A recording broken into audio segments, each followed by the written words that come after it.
Garfield. You know that fat cat that's really not even that fat? He's about the same size as the other animals in the universe, the one that eats but never gets any bigger because cartoon logic? Yeah, that one! Well, guess what? They made a movie about him. Well, they already made two, but now there's another. This time, they decided to go the fully animated route. Absolutely the right direction after those two lab experiments turned out like that. Yeah, I don't like the look of those two movies. Some people do. I don't. Honestly, I hate live-action movies like that based on animated properties. Maybe I'm just fatigued from how often Disney has been doing it, but I can't even remember a time in my life where I would have been super excited to see a live-action animated movie. But I guess I should go into how this thing was made. Well, after those two came out, Alkin Entertainment wanted to have a go at a Garfield movie. So once the movie rights expired, they took him and brought on Mark Dindal to direct. His experience includes some animation work at Disney, mainly their older films, but he also directed Cats Don't Dance, The Emperor's New Groove, and Chicken Little. Alright, here's your gold star, buddy. You earned it. Also, Chicken Little and the Garfield movie both have the same Rotten Tomatoes score.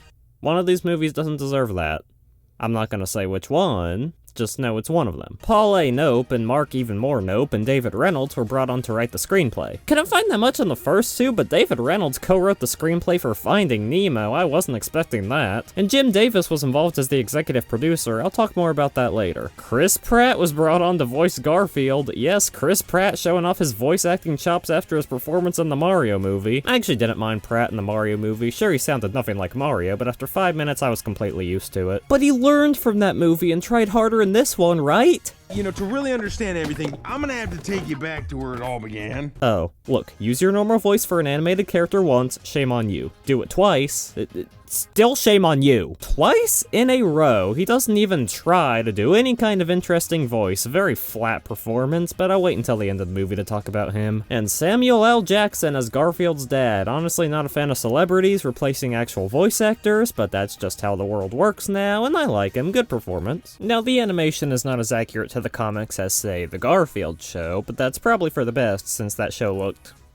kinda creepy. The Garfield movie was released on May 24th, 2024 and grossed $257 million against a $60 million budget. The critical response was pretty negative. I personally don't think Rotten Tomatoes scores are reflective of a movie's quality, but 36% isn't that great. I prefer the audience score slightly more though, and that has an 80%. Funny, the last animated movie Chris Pratt was in also had a lopsided critic and audience score. 5.7 on IMDb, lower than Despicable Me 4. This is why I hate movie review websites. Most critics thought it strayed too far from Davis's original creation. Some also said the animation looked bad. One reviewer from The Guardian even went as far as to call it a foul feline origin tale littered with product placement. Oh goddamn. Me personally, I've watched it 3 times at this point.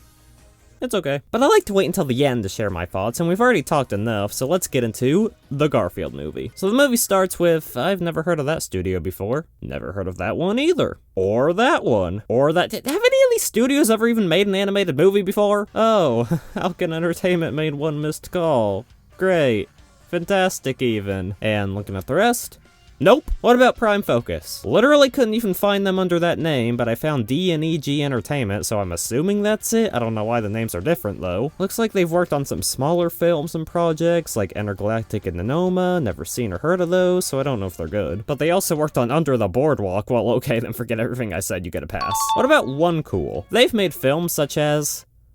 I don't think I like One Cool. Seems like mostly Japanese films. The most well-known one they've been involved in is probably Vivo. They're also working on the Angry Birds movie 3, so congratulations, One Cool. You're now on my top 10 what the fuck animation studios list. Finally, Wayfarer. Founded by Justin Baldoni, never heard of him. Couldn't find a ton of information about the animation branch of the company, but this appears to be their only animated film. Well, after learning all that, I think Garfield's totally in good hands. Anyways, the actual movie starts with Garfield ordering food, typical Garfield stuff. We also get to meet Odie, and Odie sounds very weird to me throughout this movie. He sounds like he's voiced by a real person, because he is, but it's very obvious. Like, I don't know, I think they would have been better off just using stock dog sound effects. He takes us into a flashback where his dad leaves him in this crate. Oh yeah, I'm spoiling it now because it's super obvious. That's his dad. But he didn't raise Garfield to have a good attention span, which ends up coming back to bite him because Garfield smells and sees food and leaves. We're thrust into Mama Leone's Italian restaurant where John is eating and is all sad because he sees all these families having fun. Then John, why are you here? You could've just stayed home and ordered out food. Nobody wants to see you here sulking, so just... Oh, right.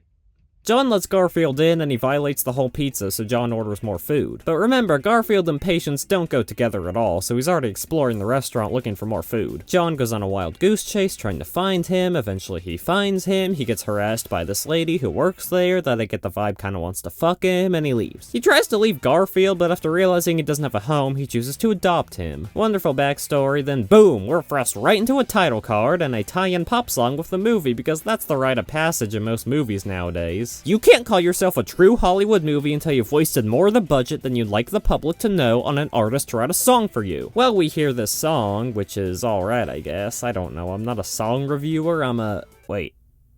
What am I? We see that John bought a new house since his apartment didn't allow pets, and he also bought all this stuff for Garfield. How was he able to afford all this spontaneously? Don't worry about it, doesn't matter. What does is he also got a dog. We get a montage of the three of them just existing and doing stuff together, but then one night Garfield puts John to sleep, and that night, apparently everything was about to collapse. So John's fast asleep listening to this relaxing audio that wants him to imagine he's drifting away on a sea of tranquility. There are no pets to bother you, and companies don't put their logo on random things to take you out of a movie that's supposed to be in a fictional world. Anyways, Garfield and Odie get up for his midnight snack, and then these two dogs show up. I won't play it because I don't want to give anyone a seizure, but there's this annoying flashing lightning montage that lasts for about 5 seconds, and it's kind of random and annoying, and I don't really like it. They kidnap Garfield and Odie and take them to an abandoned mall, hang them up, but then this mysterious person shows up and rescues them. And it turns out to be his dad that abandoned him at the beginning? What? If you haven't noticed, this movie has been very bold with its story choices so far, very much not doing things by the book at all. Vic, his dad's name is Vic by the way, wants to get out of there before she shows up. Who is she?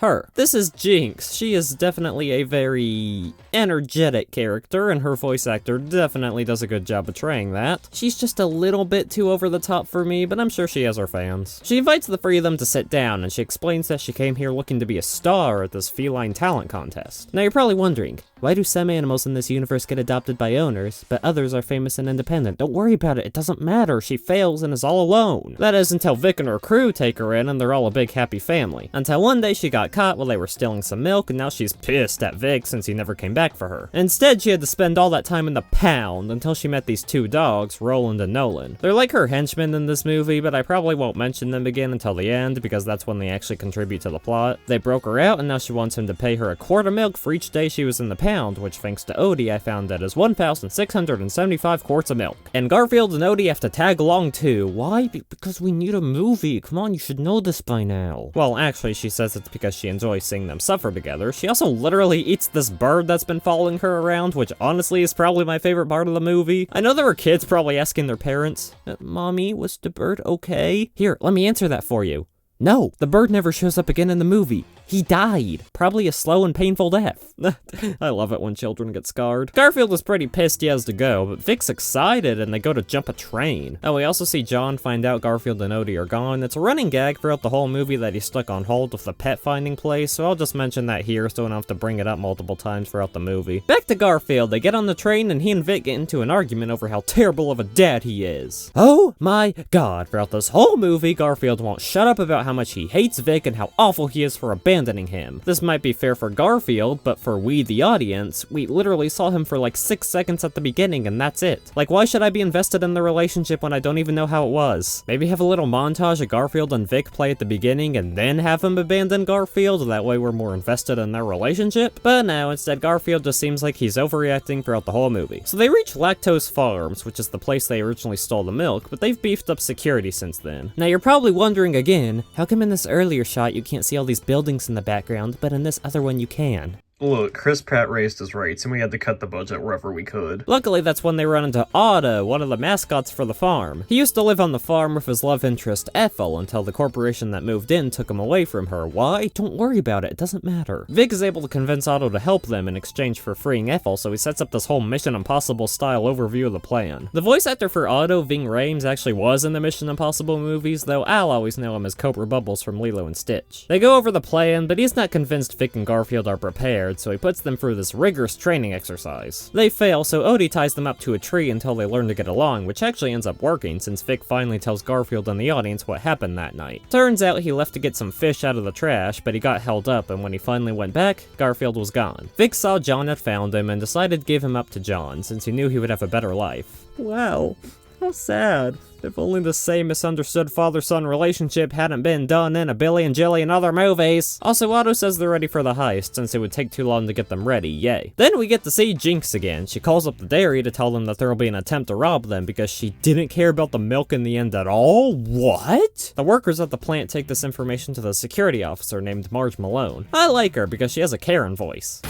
Let's go have a look-see. It's the day of the heist, and the three of them successfully make it into the vents, but then they fall into the pine cone, which is an area Otto told them not to go into. Garfield gets taken into all this heavy machinery. Eventually he and Odie both get trapped, but Vic saves them. They make it to the loading dock, but uh-oh, Margie's there. Well, no wonder she's so evil. Her office is dark and full of monitors that emit red light. That would give me a shit ton of headaches. That place must be hell for her eyes. While Otto creates a distraction, Vic decides to push Garfield and Odie to take out Marge, and then he steals the truck and leaves them to fend for themselves? And when he gets to this road, Jinx is waiting for him? Apparently, like we saw earlier, it wasn't about the milk, it was about Vic's suffering, and since he got away unscathed, she has to find another way to make him pay. I remember I sighed so hard when I first saw this. This movie already feels twice as long as it is. You're telling me there's more? Garfield and Odie get taken to the pound, and when Garfield's complaining about Vic, all these other cats, who actually used to be a part of his gang, say that Vic would always leave heists to go see his kid, and he would sit across the street on an oak tree and leave marks in the bark each time he visited. Oh, that's actually a little— who cares? John's here! Everything's back to normal, baby! It would be kind of funny if the movie ended here, just with Vic dying. But nope, unfortunately movies have to be over an hour and a half at least, otherwise people don't call them movies, even though technically the threshold is only an hour. John's made a big feast for Garfield and Odie, but right as he's about to violate some more food, he notices the big oak tree across the street and goes over to see if Vic actually left marks in the bark. And it turns out he did, which means Vic didn't betray them, and he must have known Jinx wanted to do more with him, so that's why he left behind Garfield and Odie. But Zach, I hear you say, Vic has not been shown to be very observant or even super smart throughout this movie, so it doesn't really fit his character that he would know that.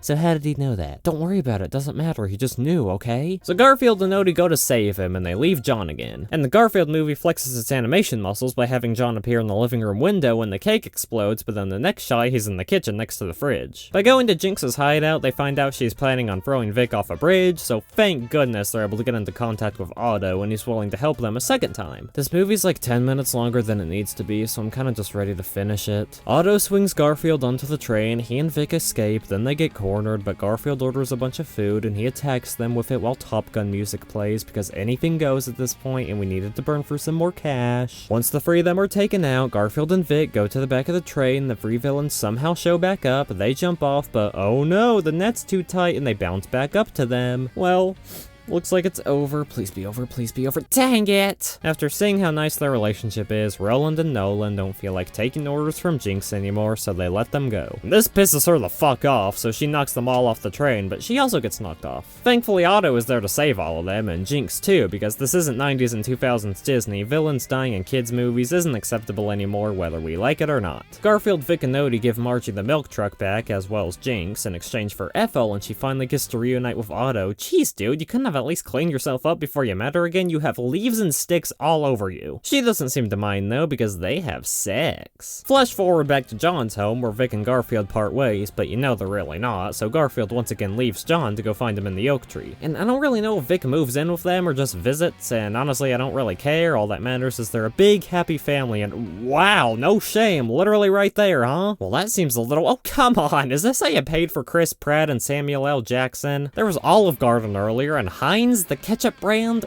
Friggin' Heinz in an animated movie about a fat tabby cat?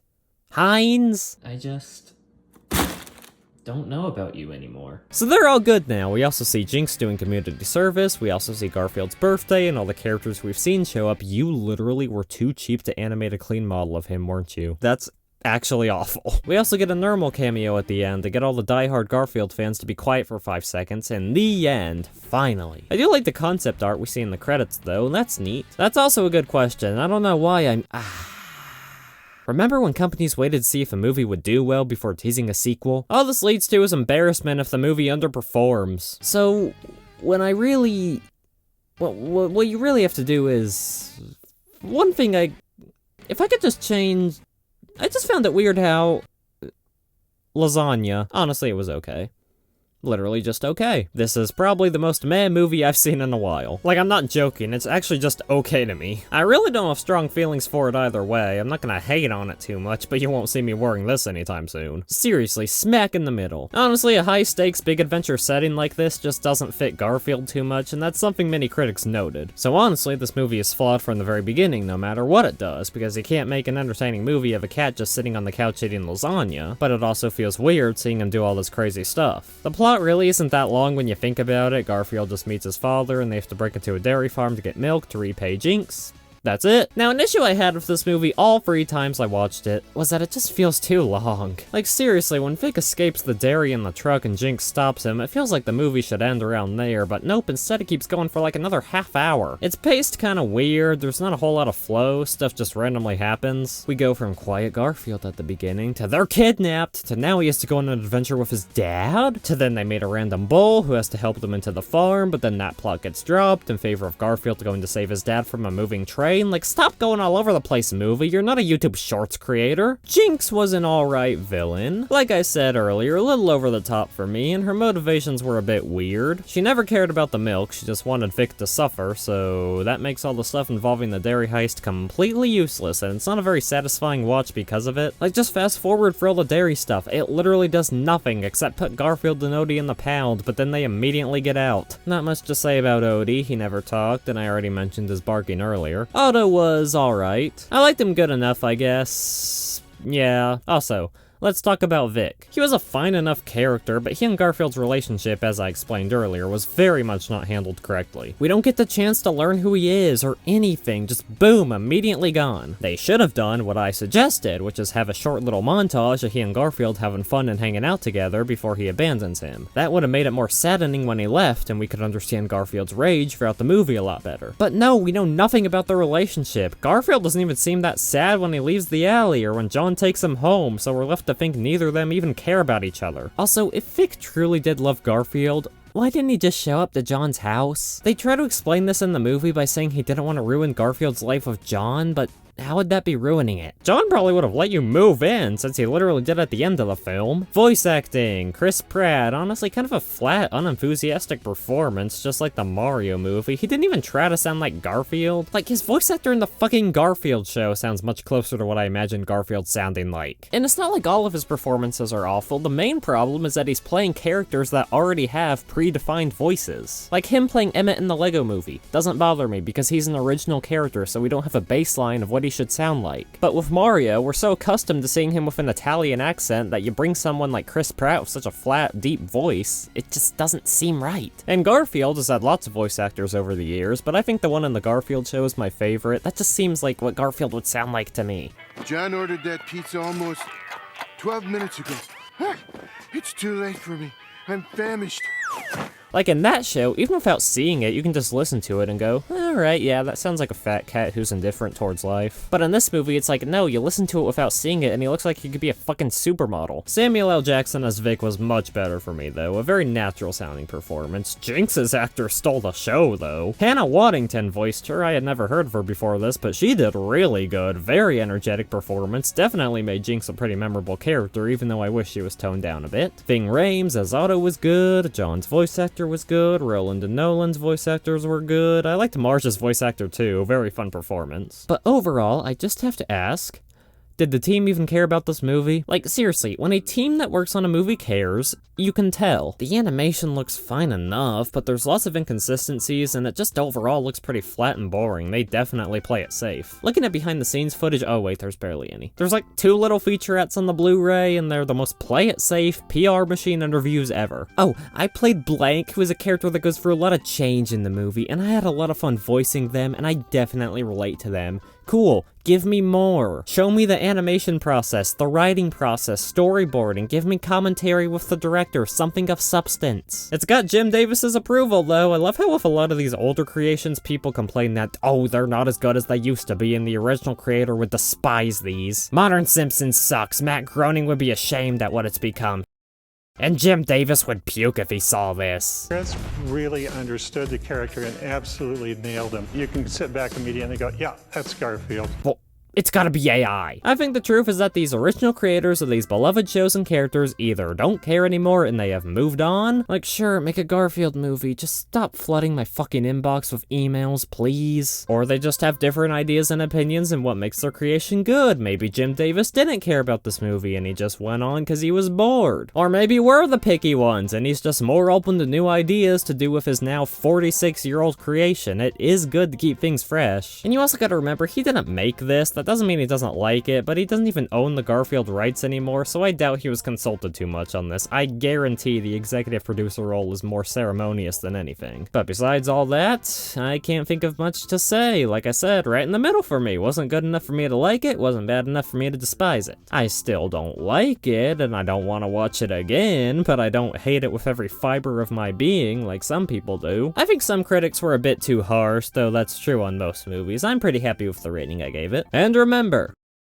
and as always, I encourage you to go watch the movie yourself if you haven't already seen it, since I cut out well over half the content in it to condense it into this 15 to 20 minute episode. There might be things in it you like that I missed, or scenes you find funny I cut out.